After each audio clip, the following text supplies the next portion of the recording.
Welcome to season 3 of Two Girls with Grief. I'm Rachel. And I'm Kendall, and together we're just two girls figuring out how to live with grief the best we can. This season, we wanted to have real conversations about building a beautiful life with grief. Because while grief never fully goes away, we believe it's still possible to build a life that holds love, joy, and even hope alongside it. Our hope is that these episodes will be a resource for both new and seasoned grievers, whether you're in the early days of loss or years down the road. And just a reminder, we're not professionals. We're just professional grievers. This is a safe place for honest stories, tools, and reflections that remind you you're not alone in this. So thank you for being here, for listening, and for letting us share this season with you. We're so grateful you're with us for season 3, Building a Beautiful Life with Grief.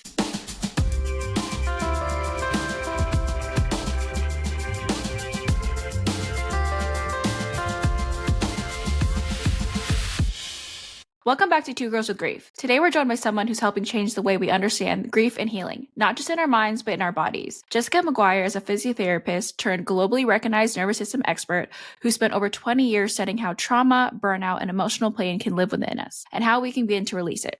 With a master's in physiotherapy, trauma certification, and more than 14 years of clinical practice, Jessica bridges science and compassion to help people reconnect with safety in their own bodies. Through her programs, the Vagus Nerve Masterclass and Nervous System Certification course, and her new book, The Nervous System Reset, Jessica has helped over 20,000 students worldwide understand the biology of stress, grief, and healing.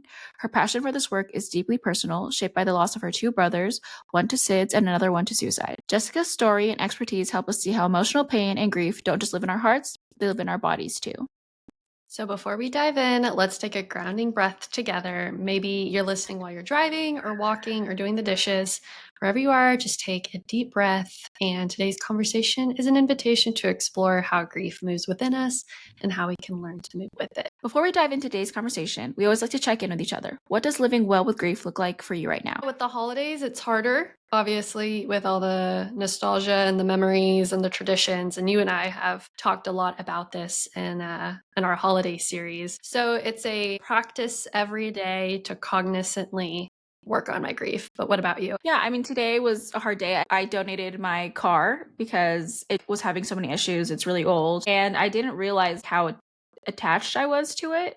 Like just watching it get pulled away, I broke down crying. There's just like so many emotions with my mom and my sister connected to that car. But you keep pushing and it's a hard moment, but you have to keep doing things. Recording this podcast today. I'm excited for this conversation. So like Kendall said, you have to keep choosing it every day to figure out how to live well, even when hard moments happen, even when hard things happen, even when memories come back up or you're just missing family during the holidays. I think it's important to keep going forward and keep trying. So living well with your grief doesn't mean that it's going to be all positive or all happy. It just means that you're trying and you're trying to live the best way you can. And if you've listened to the conversations we had so far, I think a lot of people share that story as well and how they're just trying. And I think that's the important part of it is living well is just honestly living it, especially during this holiday time, it could be a little bit harder. But welcome, Jessica, to our podcast. We're so happy to have you here. Thank you so much for the opportunity to talk to you. I've been looking forward to this. This is such an important conversation to have. Grief is not talked about enough, and just figuring out like how to release grief and how to process it, I think is so important. So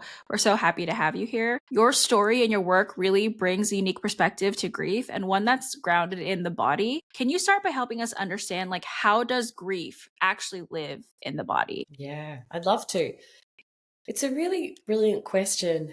And something that I've thought about for a long, long time from my own personal experience, but a lot of the students I work with have found themselves looking for another way to work with what's been happening for them when grief hits.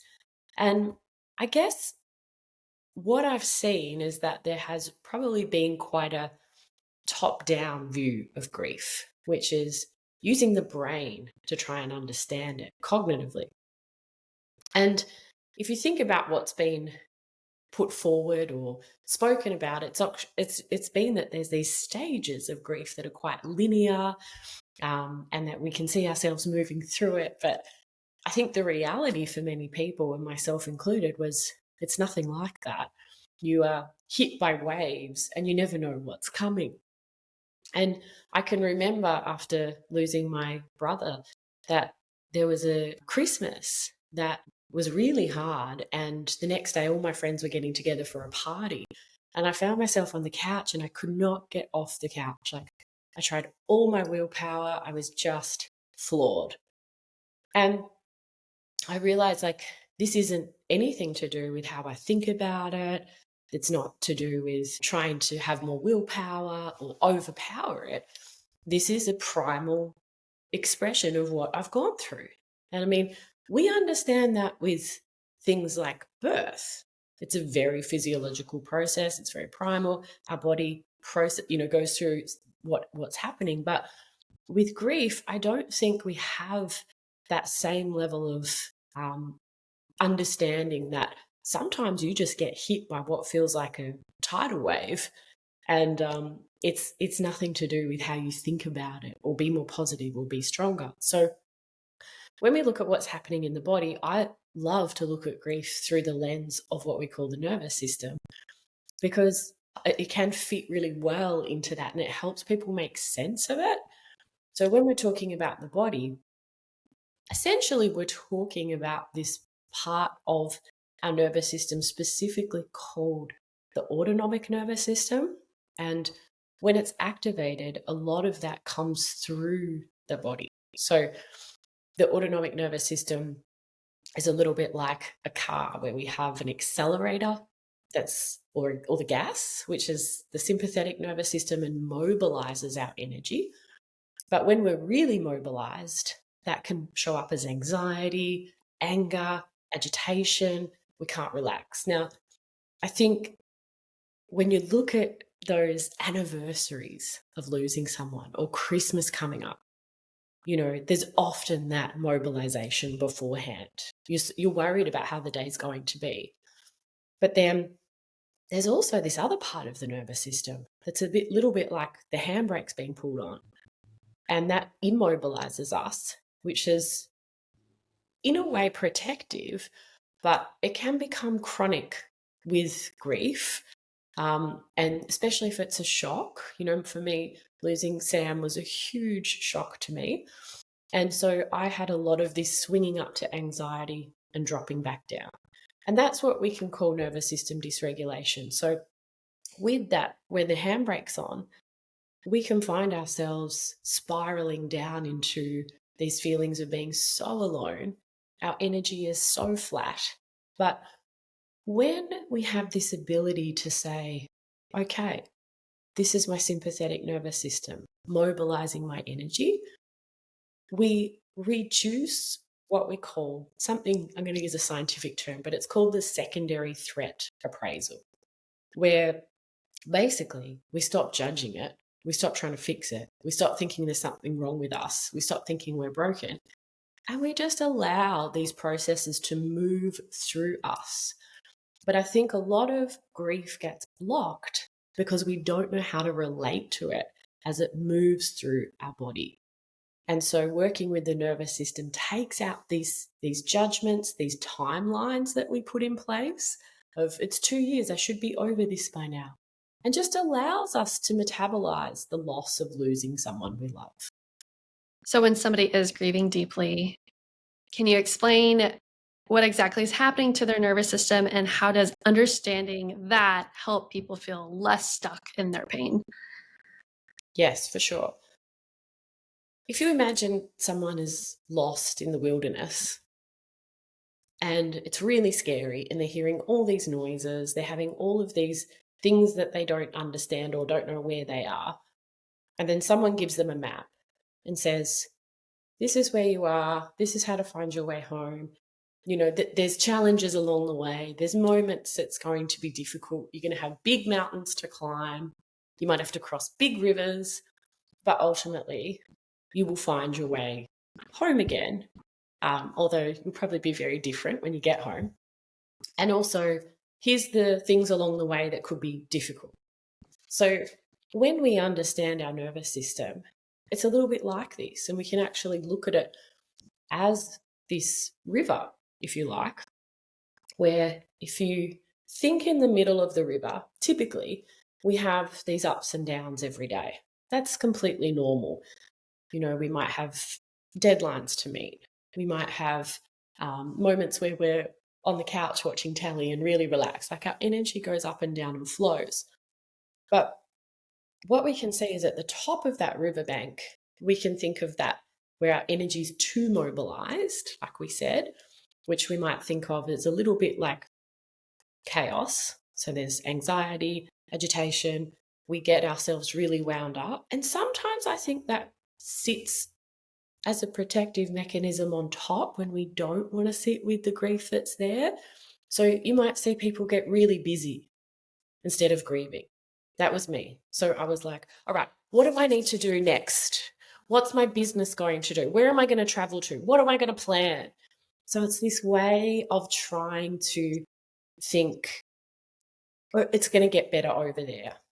So sometimes when we recognize that anxiety or mobilization, it's a bit of a sign that we need to go within. And then below that riverbank, we can think of this as maybe being too stuck or too rigid or that drop in energy. And so this is often a place where, it's healthy for us to drop into what we're experiencing and connect with it. But if we actually don't take the time to let this move through us, you might imagine with that river, it's a little bit like we wall off parts of it and then the water pools and there's like a stagnation there. And so for some people, they disconnect from their body, not consciously, but when there's a big shock trauma of losing somebody, part of that way of protecting ourselves is that the brain and body don't communicate as well as they could. And so we cut off from our physical sensations. So ultimately, when we teach people how to, first of all, understand when they're moving to the riverbanks, not in a judgmental cognitive way, but in a way when it's happening in the moment, they can say, oh, this is my agitation where I'm trying to plan, trying to get away from it. Okay, why don't we stop trying to plan everything so that we can feel better and just for a moment acknowledge what's really here and what needs to be felt. And then a lot of the time, we might find ourselves releasing this through tears. We might say, actually, you know what? What I really need is to go for a walk on the beach by myself. I don't need to plan all these things. I don't need to be busy. That's just trying to get away from this. And then we go for the walk on the beach and we might have a big cry or we let it move in some way through us. And then we feel a bit more settled. The other thing might be when we're really stuck and disconnected, that we turn on ourselves and shame arises. So we might hear ourselves saying, I should be over this by now.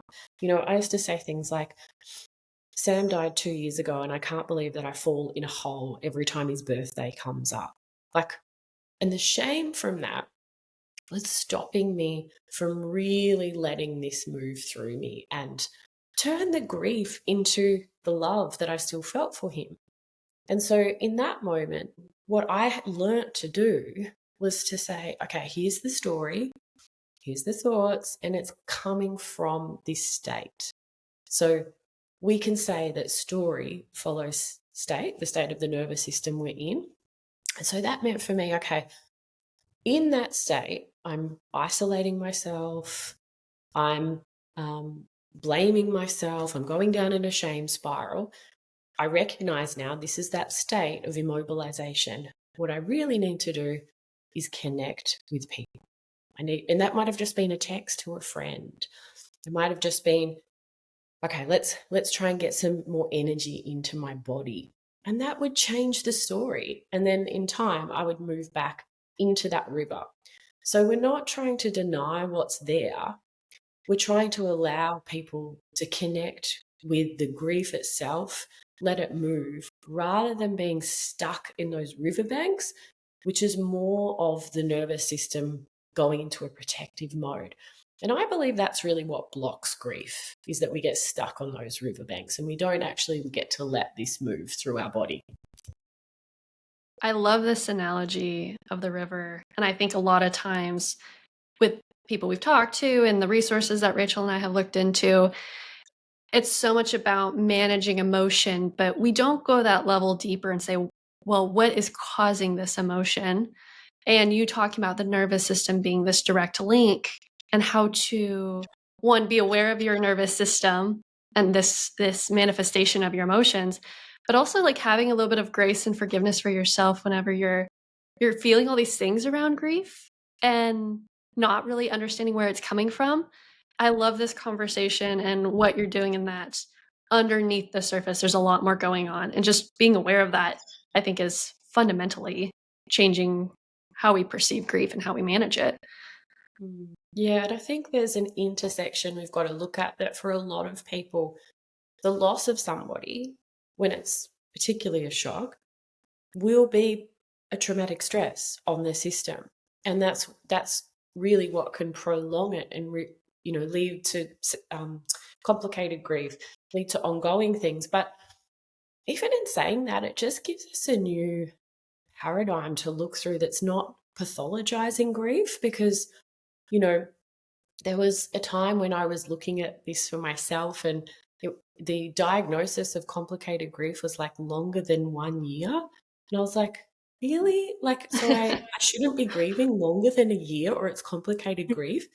So for me, this gave me a framework of looking at it through the nervous system as there will be waves that come because you can't process it all at once. And so another way that I liked to look at it was like, it's a tsunami at the start. Like, you're just floored. And it's at such an intensity, but then there comes like a break between waves, where you start to have your normal life. But what I realized was that intensity doesn't necessarily go away. Like 5 years later, you could be hit by one of those waves again. And it's not about the time that we put on it. It's our ability to say, like, it's how we relate to it. And we make it worse when we try and use our thinking brain to pigeonhole how it should be. Like, if you look at the lower centers of the brain where threat and big emotions and nervous system dysregulation largely arise, there's no neural networks that have to do with time. That's interesting. So how can we say if you're grieving longer than a year, that's a pathology? I think it's more being able to step back and say, it just takes what it takes. I personally hate seeing people say, like, oh, you have complicated grief or you have prolonged grief disorder. Because I'm like, who are you to tell me that? Or who are you to, like, tell me how I'm supposed to feel? Like, if in everyday life you get to hang out with your parents, you get to hang out with your siblings, and I don't have those people anymore, but you get to talk about them, why can't I also be dealing with that every day? Because I would want them in my life every day. And so much of what you said is like, I relate to that. I felt so much shame before because I thought, like, why am I not over it? People just get over this. And it took a lot of processing and like making peace with my feelings to be like, wait, why would I ever just be over that? It doesn't make any sense. Like, I'm not the wrong one. Like, what people generally think about grief is what's wrong. What I thought I saw of grief was wrong. It's not that I still miss them and love them and have a hard time with it. That's not the wrong part. It's like, they are my favorite people and they're no longer here. And every single day I'm figuring out what is the best way to do that. How do I keep moving forward? And some days it's harder than others. Some days it's easier, but it's an everyday thing. I feel that pain every single day. And it took so long for me to like make peace with that. And like, it kind of goes into our next question, because like I had such a hard time accepting that peace during the major grief parts. I like definitely ate my feelings, I've talked about before, and I had gained so much weight and I could not lose it for the longest time. Like, no matter what I did, I would work out all the time, all the stuff.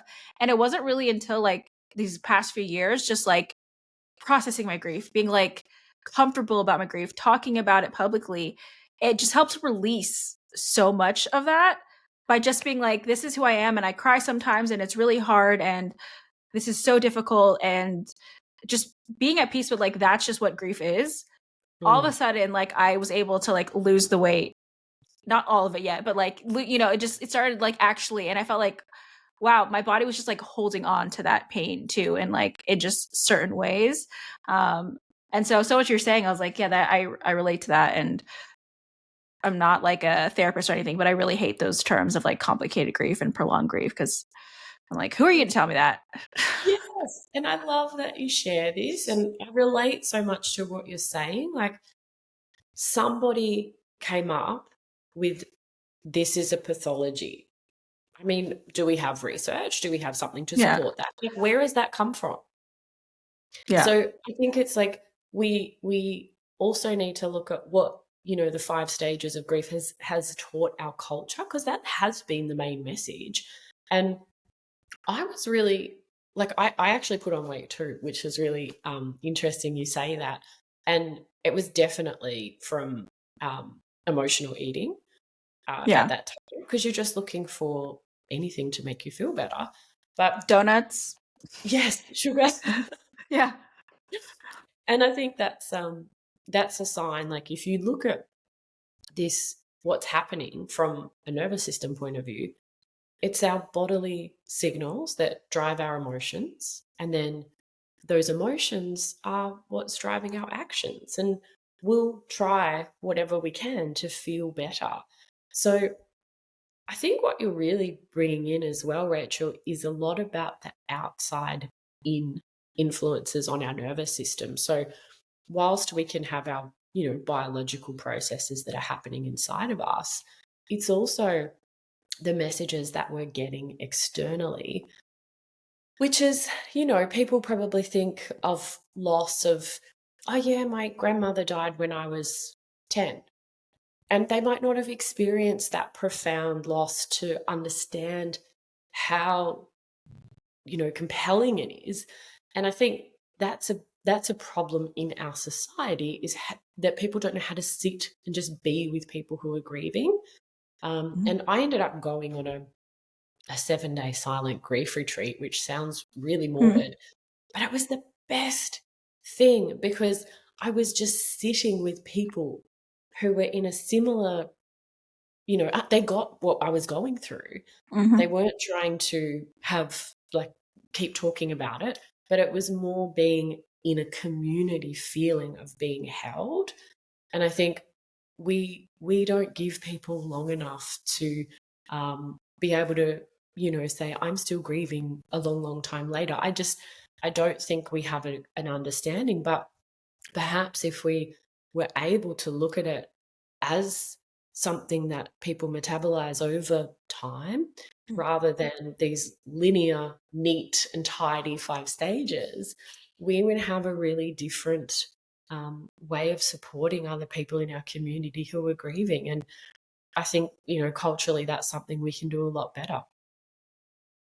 So much better. We were talking about it a little bit about like the process and the importance of processing grief through the nervous system instead of around it.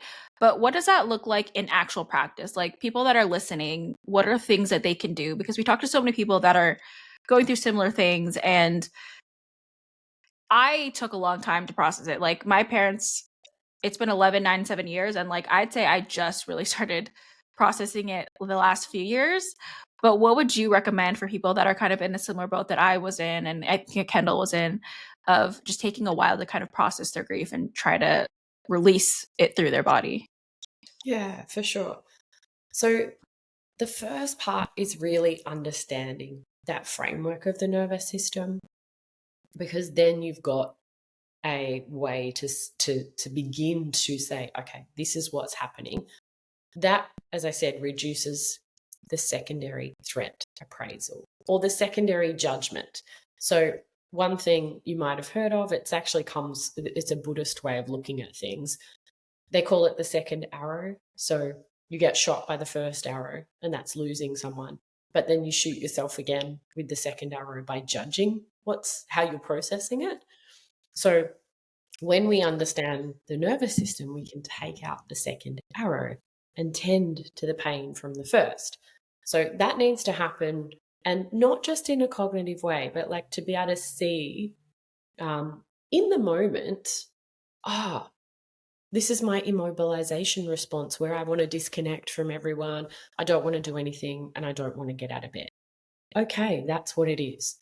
So once people have that framework, and we also want to be, trauma informed if people are having a really difficult time, that support around them that they need, whether that's, health professionals, but there's also the element of being gentle with how we tune into our body. So some of the best ways can be to connect to our own body again is through something called containment. And people are so welcome to join in if they want to try this as I'm talking, but it can be noticing, okay, what's happening? What state am I in? Okay, here's these big sensations. Where are they in my body? And we might say, okay, I can feel that on my chest. And then we might say, can I put another hand on my cheek as if I'm holding these sensations through touch? And it's a way to start to connect to the body. But through touch, we also bring in more what we call ventral vagal regulation. So more of the vagus nerve coming in to allow us just to calm down any of that anxiety. But touch will actually help us if we're dissociating and disconnecting from our body. Now, that can be gentle touch. You can use firmer pressure to add over the actual surface. And then what we're aiming to do is to connect with something that we call our eighth sensory system. And this is interoception. So if you think of the word interoception, it's how we notice and understand our internal bodily sensations. Now, it sounds really simple, but there's an art and a science to it. So people who are anxious, it's a little bit like their bodily sensations. The volume is turned up too loud. And so sensations feel so big and overwhelming, and they appraise those as a threat. So what we know is after a big shock, the way that we relate or we notice our sensations change. And so anxiety is really a lot about having these really loud, big sensations. And so part of what we're looking to do is to name and notice these sensations, but also use things that ring in the vagus nerve so we can settle that again and reconnect. When we reconnect with what's there, that's when we can actually start tapping into and processing, oh, okay, here's the sadness about losing my brother. And that's where it starts to move. Now, for people who are disconnected from sensations, it's a little bit different. So it's like the volume is turned down too low. There's a disconnect. They can't hear. They might just feel numb. There's not that. There's nothing there. So for them, again, we're looking to connect with the body first from the outside, and that's where we can still use touch and firmer pressure. But when they connect to sensations, we might need to give a little bit more input to the body. So sometimes they might need to use movement. That's a way that we turn the volume up on sensations to the brain, and then they can connect to what's happening inside. But often we can't get to what's happening inside because of the way our brain has changed in processing those sensations, or interoception has changed. Once we can connect to our interoceptive signals accurately and actually meet them as they are, that's when things move. And we might cry, we might feel the need to look at the beautiful work you two are doing. There might be a calling to express what's happening in a new way to allow that to move. This is all about, here's the sensation. It's like listening inward. And how do I want to manage my emotions? How do I want to express this? We're hearing so much about self-regulation as though it's calming down, but it's absolutely not that. It's about, what do I need? Here's this. What do I want to do with this? And sometimes for people, they need to fire up. They need to get a bit more, actually, I'm angry. This isn't fair. I need to have a really hard conversation with somebody. So it's getting people to trust back into their bodies again about how they want to then live after losing someone, because I don't know about you guys, but I was never the same person again. And my life completely changed in a way that is much more purposeful and has led to my life's work today, which I love connecting with people like you two who are doing a similar thing. Thank you. Love that.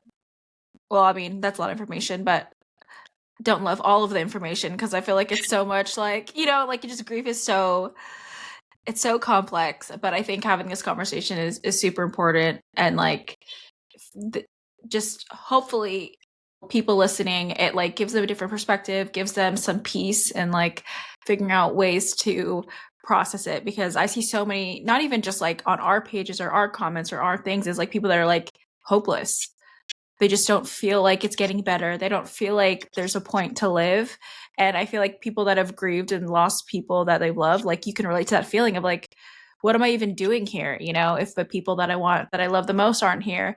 And I think especially during the holiday time, like that's thoughts that get heightened. You really notice that they're gone. And so I think this is an important conversation that hopefully people really take to sit with and like listen in, because I think it's so important to like start to figure out like how do we ignore all these like complicated grief terms and all these things that are kind of putting a negative stigma on grief that already has, and like even more so, but more in a sense of like this is with us and we can figure out together how do we move forward with our grief. Yeah, for sure. I totally agree. And a lot of that hopelessness is that immobilizing state. Like it will bring that feeling of there's no hope, there's no point trying, nothing's going to get better. What am I even doing here?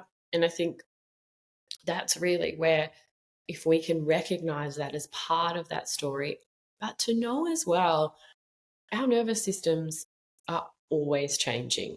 And the experience of loss is something that changes our nervous system to be more predictive of bad things happening, more predictive of threat.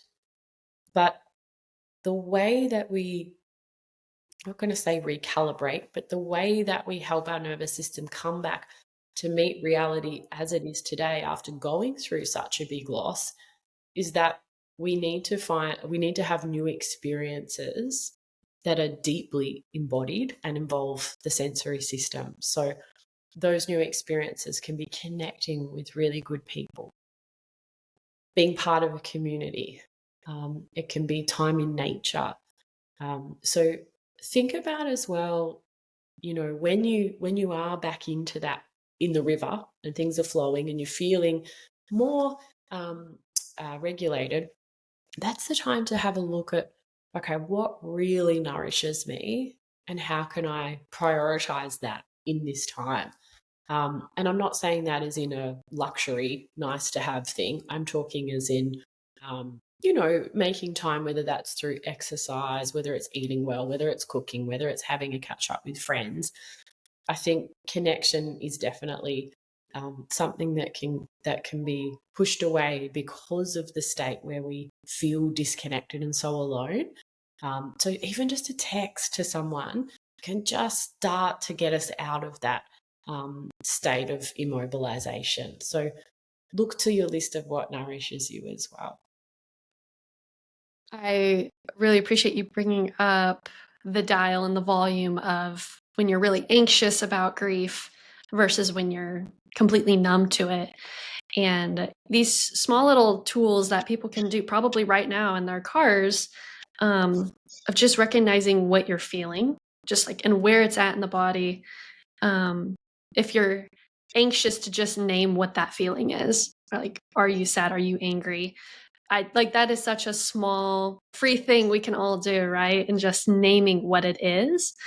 I have gone through those anxious periods myself, but when you brought up the numbing aspect, the other side, this other swing where you're like not recognizing or not feeling anything, and you brought up movement, that was really interesting. That's a very interesting tool and tactic that people can use to kind of jog out their emotions. So for people who might be somewhere between hyper anxious or very hyper numb or somewhere in the middle, and these feelings begin to resurface, how can they how can that be utilized? What other things that they can be doing? How can somatic work help them move through these waves when they're feeling like they're back on the first day of their grief? Yeah, that's a great question. So if we look at connecting to sensations, the way that we bring touch in, that would be such a beautiful place to start from somatic work.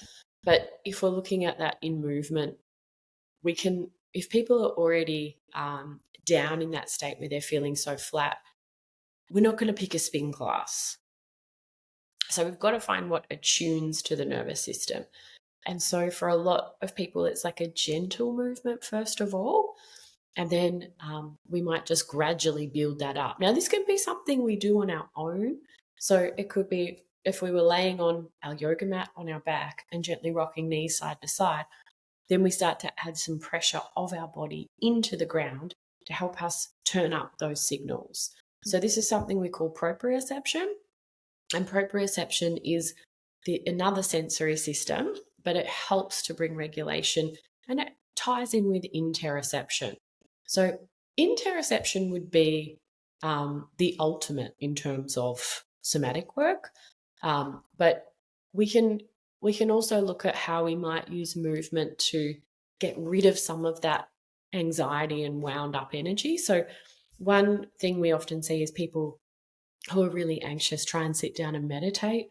They're like, no way, I can't do that.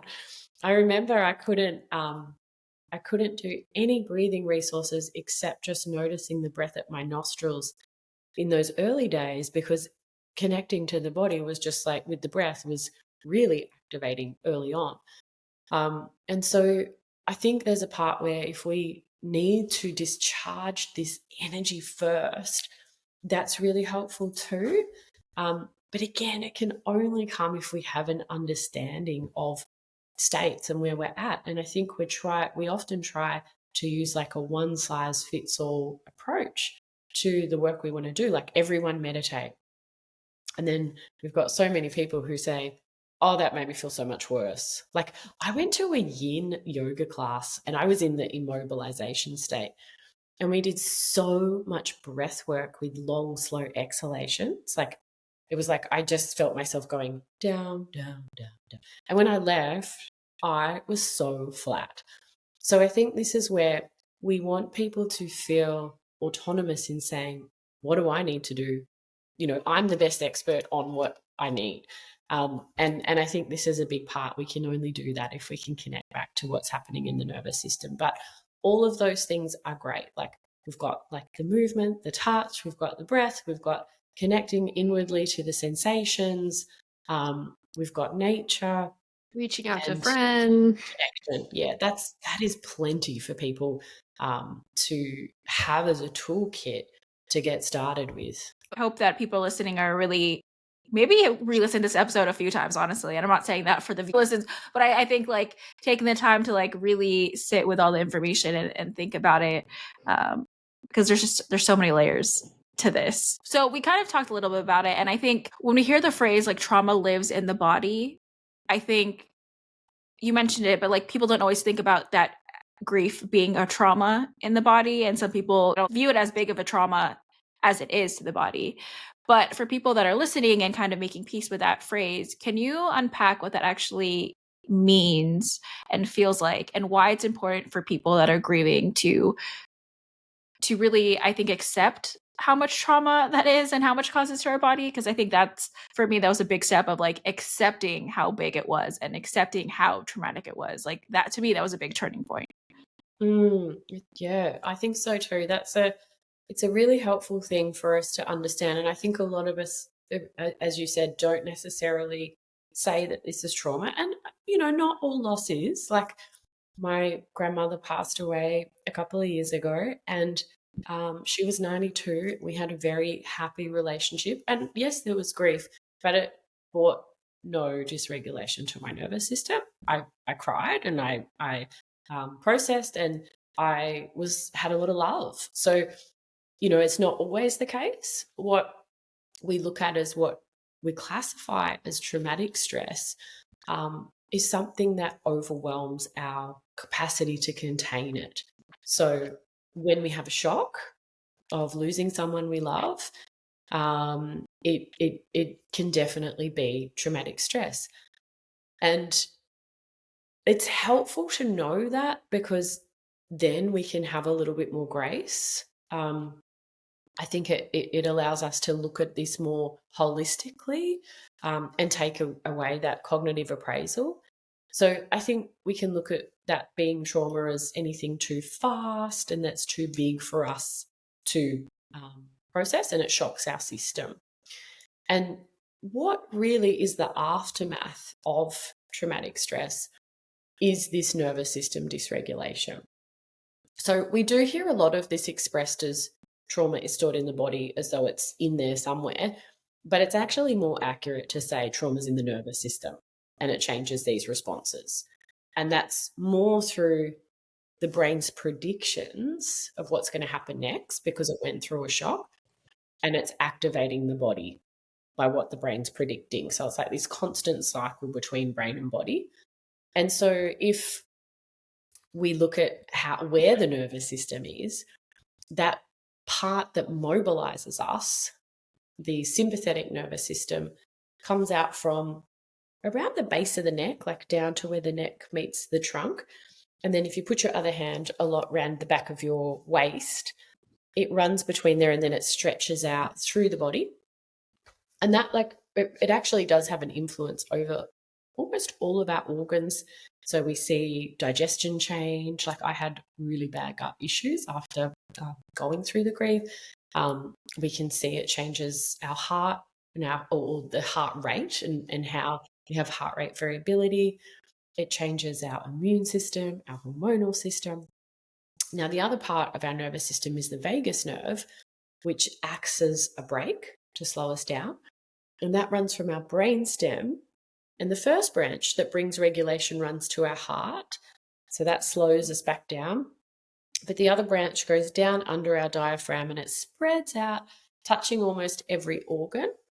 And so if we're looking at this nervous system response, it's playing out through the body. And, for some people, to actually connect why they have physical symptoms, like gut issues, or why they've got chronic pain, or why they've had a flare up, that's helpful. But again, we also don't want to create fear of people thinking, well, I've got grief, I'm going to get sick. That's not the case at all. But it's really this ongoing dysregulation that plays out, that we see with a traumatic experience. And there's both the activation of the mobilizing energy and then the immobilizing energy. And some people experience both at the same time, which is what we call freeze. And freeze is a real telltale sign that any type of experience has been traumatic. Yeah, it's wild to hear all this. And then when you talk to grievers and ask how they're feeling, the most common response I hear is that they just feel really tired. Grief just makes you really tired. After hearing all this and all the scientific terms and everything that's balanced on each other, all coming back to your nervous system, no wonder grievers feel tired all the time. Everything about your body is now shifting and adapting to this new reality of your body trying to protect itself. Exactly. And I think the main part is we want to be able to, move into a place where we have a nervous system that's flowing more inside that river, because that is where then we can tend to the first arrow. But I think why grief can be prolonged is because people are on the banks and they're still trying to work with that second arrow.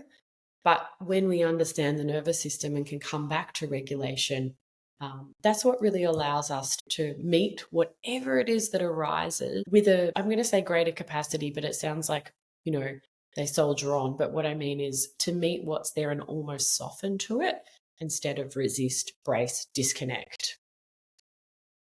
Absolutely.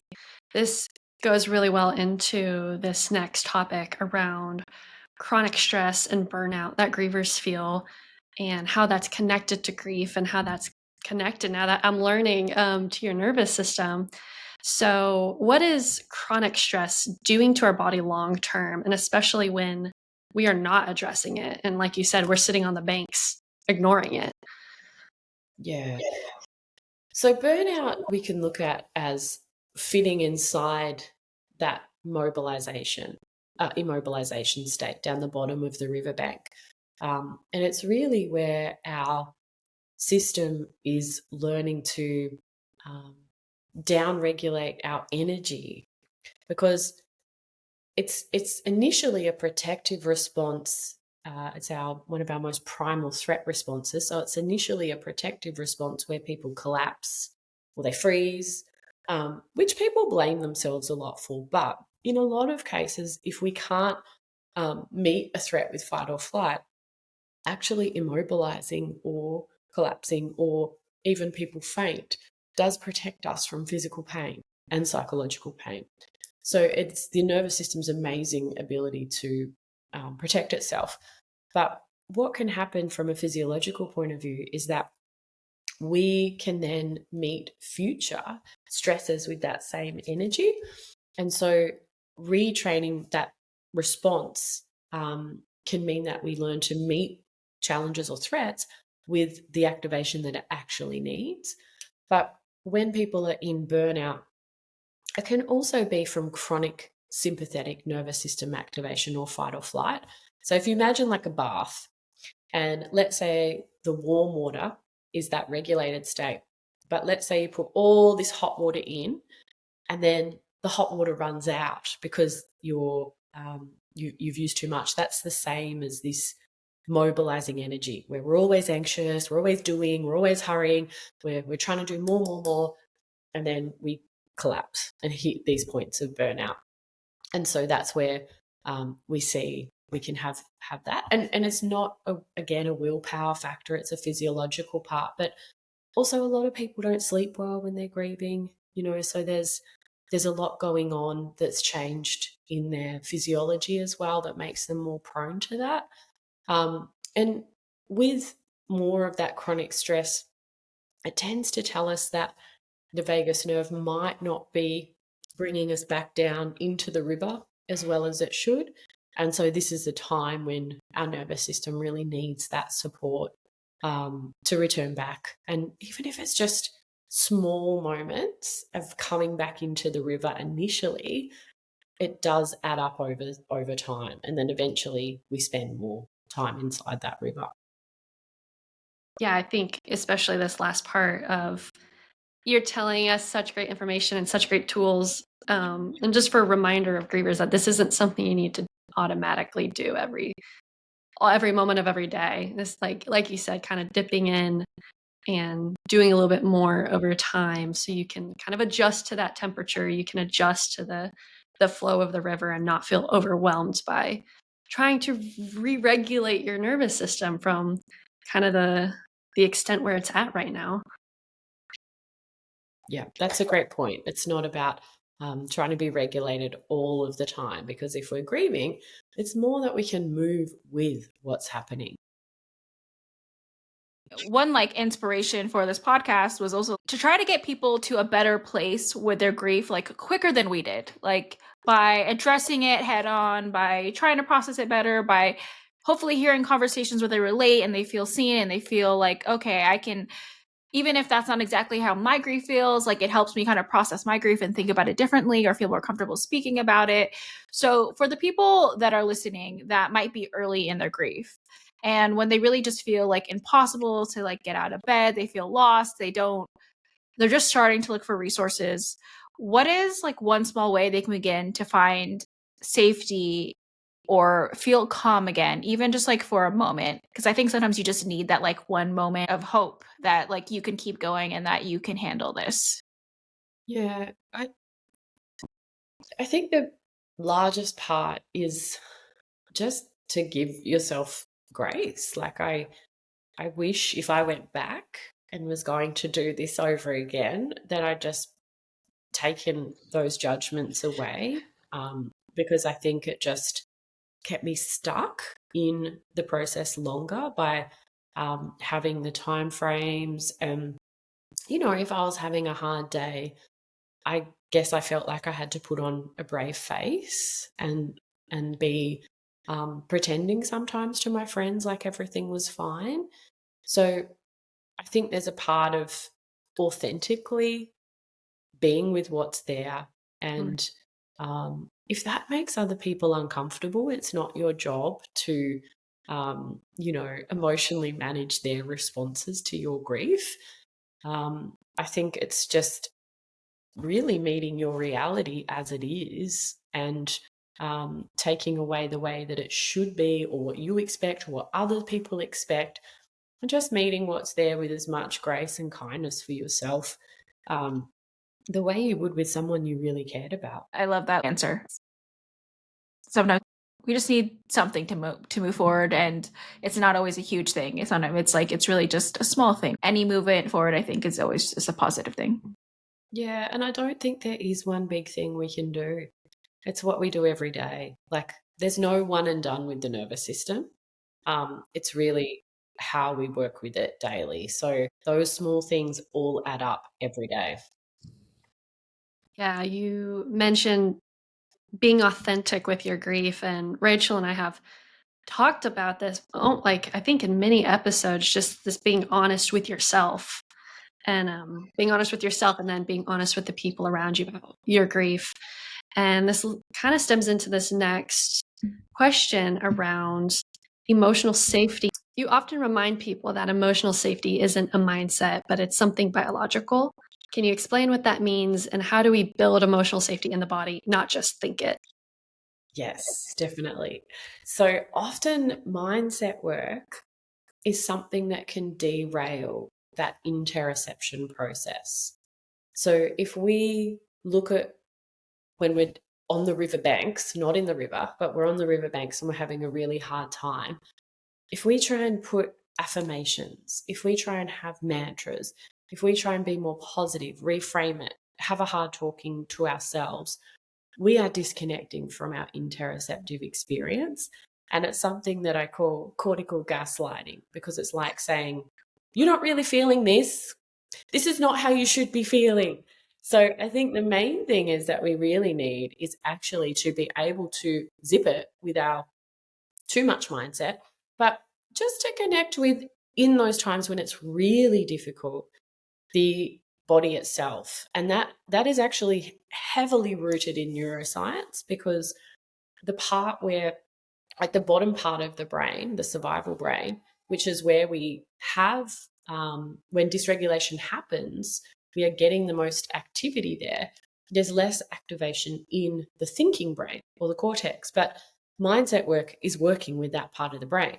So we're not really getting anywhere. We're just trying to shout with our brain louder than our bodily sensations. And I think this is why people stay stuck for longer and we don't process it. So it's really about being, again, able to come into the body. And I think the best way to do that is, again, using the things that we've said with like touch, connecting to sensations, and building interoceptive awareness. So if we can notice sensations in a way when we're regulated, or even when we are in the riverbank, it does help us come back in. And that would be my best advice to people, is to put the mindset work away when you're really anxious or really shut down. Don't try and journal. Don't try and have it, like, you don't need to talk about it. And I think that's where we, as a culture, haven't learned to, get good at relating with what we call this bottom up work, which is working with the body in all the ways that we've spoken about, to feel safe again, to connect, to feel that it's safe to come back inside the river. So again, it's those labels, it's those judgments that keep us stuck. Absolutely. Yeah, that is, I It sounds easy when you say it, but that is so much harder in practice to tell your brain, you know, stop trying to, like you said, pathologize your grief and just feel it. Like I remember when I first started doing that, it's a really hard practice. So for people who are listening being like, I can't do it, it's too much. It is hard work at first, and it really takes practice over time to really be sensory to what you're feeling. It does, definitely. And I think, we're not saying to people who have gone, who are feeling like intense amounts of trauma, just to feel your feelings, you'll be right either. But it's more about how, I think a lot of people get into planning and fixing and managing and all in their head about something that it's like saying to a woman who's going through childbirth, just mindset your way out of it. Like, I can't. It's the same as grief, but we just haven't put that, we don't define it in the same way. I hope people really do sit with this conversation and like really take the time to like digest this information. And one thing that I really want to touch on in this conversation, because I think it's not just like, you don't go through grief alone, or like you shouldn't go through grief alone. And I think by having more of these conversations, people feel comfortable to not only deal with their own grief, but also like how to support someone going through grief. And I think that's also a huge disconnect with people, is like, how do you support a partner, a friend, a parent, anybody? Like, how do you support somebody going through grief?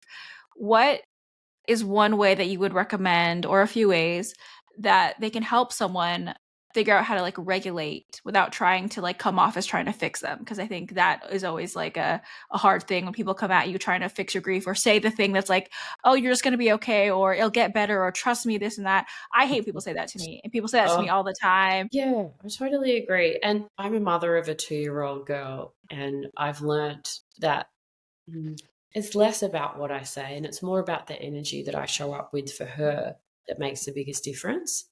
So the younger that children are, the more our emotions are contagious. And what babies really need is something called co-regulation. So they're not born with the ability to self-regulate. And, I was amazed at how quickly she would mirror what was going on in me. Now, if I'm anxious, she starts running. Like it's instant. I can see it. So she gets mobilized off my mobilization. So when I'm running late for work and trying to grab all my things and get out the door, she'll start running around the house and get loud and be silly. Now, what if I can get myself into a very regulated state, it sets the tone for the house. And it's actually really true, even when I was working as a clinician, that I used to think my greatest skills were my education, or what I taught people, or the way that I could use manual therapy on their joints. But it wasn't. It was actually my ability to be a co-regulator.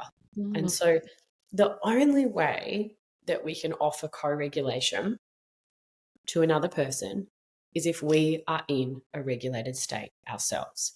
But what happens is, when we go to support someone who's grieving, we're scared, we feel mobilized, we might be also feeling flat and depressed by the loss of the person. And so when we're mobilized or anxious, and I teach health professionals about this work, and one of the biggest things is, I say, you've got to make a U-turn back to you and notice what's happening in your nervous system if you want to truly support somebody else. So lots of health professionals end up coming into this fix-it rescuer mode, talk, talk, talk, talk, talk, talk, talk, talk, talk, talk, talk, and it doesn't allow the person the space that they need to find their own answers, to find their own way of being. So, shortly after my brother died, 2 of my closest friends sat next to me, and we sat in silence, I reckon, for half an hour. We just sat there numb, and, tears were flowing. They didn't say anything, and it just felt so what I needed in that moment. I know that we have this urge to say something, but it's enough just to give your regulating presence. And what that will do is it will, through what we call co-regulation, other people will feel your regulating presence and it will shift their nervous system. So less emphasis on what you say. And if you don't know what to say, I don't know what to say. But what can I do to help you? And I totally agree. Like the cliches of things that I heard, you know, I know people mean well, but you're also, you know, your nervous system's up and down. So you're super touchy. And if someone says the wrong thing, you can get pretty angry as well quickly. So I think it's better just not to say anything. I remember somebody coming into our house and saying, "It's all going to be all right." And I said, "No, it's not. It's not right. Why would you say that?" And I got up and left, like, because, and it's true. It's you are not going to be the same. Your life is going to be different. Like, and I think there's a big part of that. It's like, just let people have their experience and you're there with them. But co-regulation is the main thing, rather than trying again to talk, to think, to offer words of advice. I feel like you've co-regulated me in this conversation. I'm so glad to hear that, Kendall. This has been a wonderful conversation. I want to give you the moment to share with our listeners one piece of advice or a reassurance that you want to give to grievers about either about their bodies or how to heal after loss or about their nervous systems. Like, what, this is your moment that you can share anything you'd like. Sure, thank you. I guess I touched on this a little bit, like when I was talking about how we consider childbirth as something very physiological. I personally look at grief as something very primal and very physiological that needs time to come through, and it doesn't need to be a neat linear way, but just to trust in that cycle of allowing things to move, rather than, as we said, bringing the timelines and bringing the thoughts about how it should be. And whilst that's not always easy, when you surrender to one of those bigger waves and let it come through without control, labels, and judgment, on the other side of that, you do find parts of yourself that you've never met before. Yeah, so true. So one thing we like to do before we end the conversation is we like to end on a positive note. We like to bring it in. We like to share, like, what is one thing that brought you joy this week? Oh, this is a great one. Okay. This week, there's been so many. I'm going to say, A problem to have. yeah, I know. It's been a great week, actually. So I'm actually running a workshop this afternoon for coaches and clinicians on education on the nervous system. Oh, wow. And we've got over 2,000 people signed up from all around the world coming along to it. So I haven't done it yet, but it brought me so much joy to know that so many people are invested in wanting to learn about the things that we've been talking about, and especially in the coach and clinician space, because I think a lot of people benefit from working with health professionals that understand how the nervous system works. That's amazing. Congrats. Thank you. That's amazing. Yeah, excited for it. Kendall, what is one thing that brought you joy this week? What has brought me joy this week? Tuesday, I was gone last week. I was on a conference last week, so I was coming back home and I was trying to get my life back together. You know, after a trip, your life's kind of like, oh my gosh, I have so much I have to do now. And for some reason, I decided I was going to book a lot of things on Tuesday, like seeing all these people that I had been meaning to meet up with. And I was dreading it at first, being like, this is going to be very socially exhausting. But at the end of the day, I was like, man, that was really rewarding to see all these people. And they were so excited to see me. And they had so much to share and so many updates and so many like good memories to come from it. And I had to remind myself, like, these moments are so important, like not to dread these moments, but to know that this is what life is about, is investing in the people you love, and they will in turn invest in you too. So it was a hectic day. It was a chaotic day, but it was a beautiful day as well. What about you, Rachel? So you both went deep. I'm gonna go frivolous joy this this That's week. Just because I had a rough morning, I'll say mine is, so I was accepted into the Gap Creator program. So they like give you, basically they give you free clothes and you like post about it or whatever, but there's like, you know, possibilities there. So that to me was really fun because they give you like you can pick clothes from Gap. And then I just found out this week you can pick out stuff from like Old Navy and Athleta, which is like all under the same brand. So just like fun things about like posting my story and posting my life more and sharing more, just like fun things that come along with it. So sometimes it's deep. Sometimes I just like want simple joys that are just like, oh, this is fun. This is like just a cool thing that I get to do. So for me, that's going huge. That's just as big. That's awesome. So I'm just going fun because sometimes I just need fun. And for the listeners, if you have a joy, we would love to hear it. You can message us or DM us and tell us what has been bringing you joy among your grief. Yes, we love to hear that week to week. But Jessica, thank you so much for joining us. This is such a great conversation. I feel like I needed to hear this today. I had a rough morning, and I feel like just me and Kendall, like when we started the podcast, we both kind of like, you know, going into the holidays, it's a rough season. And we were kind of honest about that before we started, of just like, you know, not every day. This season is about like how to live well with grief and how to like live a beautiful life with grief, but not every day is going to be good. Not every day is going to be easy. But I think this is a good conversation to kind of settle us back down and, you know, give us tools to like kind of work through the feelings that we've been having just with upcoming holidays. So thank you so much. Thank you so much for having me. I love talking to you both about this.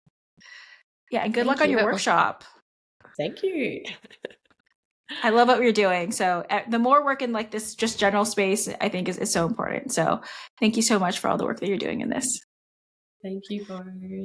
Thank you, Jessica. So after every episode or after every interview, we like to share the things that like we're learning or a lesson that we're moving forward from that conversation. And do you want to go first, Kendall? Do you want me to go first? What are you feeling? Do you have it? Do you know yours, or do you need a moment? I just feel like even if I take a moment, it's just going to be kind of jumbled because I just feel like there were so many things. And I think one, it kind of, you know, validated grief of just like how big it is and how much it sits in your body. Absolutely. And how active you have to be. And we talk about that. Like you have to be active with your grief. You can't just expect it. You can't just will it away. You can't just say, I'm happy, I'm good. And sometimes you need to say those things, right? But it's not going to just get better by just saying it gets better. You have to really do the work. And so I appreciated just kind of how much the conversation was a focus on that. Like you do have to be active. It is something you have to work through and process. And it does really affect your body and can hold onto your body. And those are things that we've talked about of like not really fully understanding it before, but like feeling that it's in you and feeling how it has a hold on you. So for me, I just think it was a really good conversation. And I hope when people listen to this, especially before the holidays or during the holiday season, that it helps them and that helps them process it and accept things and just also feel like more confident with their grief and what they're feeling to take the steps needed to like figure out the best way for them to process it. But what about you? 100%. Gosh, yeah, you're right. She shared so many great tools and resources and methods and processes. But for myself, I think just how we think about grief, I loved her analogy of the river. You and I have talked about grief for like a year and a half now, and I always used to associate it with like a dark cloud or like I think I've mentioned before, it felt like the ugly little monster I couldn't share with people. I had to put it away. I love that she described grief as a river with all these layers and nuances and how we emerge in the river and how we remove ourselves from grief and how do we unite ourselves in that. And so I thought that was just a really beautiful analogy and it shifted how I see even my own grief. Yeah, and I think it's important to like not now that like talking to her through it, I think like I see the importance of like not thinking of our grief as like that dark cloud or that evil monster. It's like it is a part of us and we have to regulate it and process it through our body. And, you know, it is just something that's ever flowing. And so I think the more that we kind of separate as this like really ugly thing, we don't also accept the beautiful parts of it. I'm not like someone that's like, oh, grief is positive, but I think you can create positives out of it. You can appreciate people more. You can take the time to like really love people and really care about them. And I think that's what's so important is like, when I look back, I'm like, what's important and what I'm trying to get more of is just really like people time and quality time and happy moments, because that's what matters. I'm not like a materialistic person. I don't care about fancy things. I don't need fancy bags or purses or cart, whatever. Like, I don't need any of that. What is important to me is just like the laughter, the moments of experience, connecting with people, good conversations, having conversations with people where you just really feel connected. And I don't think you get that with every person. You don't walk away every conversation with someone to feel like, you know, almost like our souls connected, or we had that kind of soul connection. And I think anytime you have that with somebody, I think is so important. And I think having just like these type of conversations, I hope like it shows people the grief isn't happy or positive, but you can create positives by just reframing how you think about things and what you take away from the world and what you take away from each day. And even just like I've been working on like every night, I try to remember this, is like I have it in my notes of like every day I try to put one positive thing that happened to the day. And it can change, right? It can be like there's sunshine today, you know, like sometimes it's not anything big. Sometimes it's like, you know, my neighbor gave me like a mango ice cream, you know, like my other neighbor helped me try to like jump my car, you know, like it's just like little things like that, like moments like, okay, someone was just really showed some kindness to me and they were nice to me. And so just like appreciating those moments and like reflecting, because sometimes, you know, especially during the holiday season, you don't take the time to really appreciate the moments, right? You can just overshadow like this horrible thing happened, but there's also good things. And so by like looking back and be like, okay, I felt really hard things, but there was actually a lot of really good positive things. And it's kind of that active work she talks about. So I'm trying to be more active about that, especially going to the holiday season, of like, what is the positive things that are happening around me that I can remember and note down and make sure I'm putting gratitude towards those little moments. And, you know, they're not anything big. Some of them are bigger than others, but like, you know, just like those little moments. So yeah, for me, I think, there's just so much with it, but I think we can create positives through all of this grief. And I hope people can, in this season, find positives, create positives for themselves during this like not so happy season of the year. So thank you to Jessica for this lovely conversation about grief and how it may not be what we think it is, and that our bodies are so much a part of the grieving process that we do need to recognize that and remember that. And just a reminder, we are not professionals. We are just professional grievers learning about our grief every episode along with you. And if this conversation resonated with you, make sure to subscribe, leave a review, share this episode with someone who might need it. And join us next week as we continue to explore what it means to live a beautiful life alongside our grief. Bye. Bye.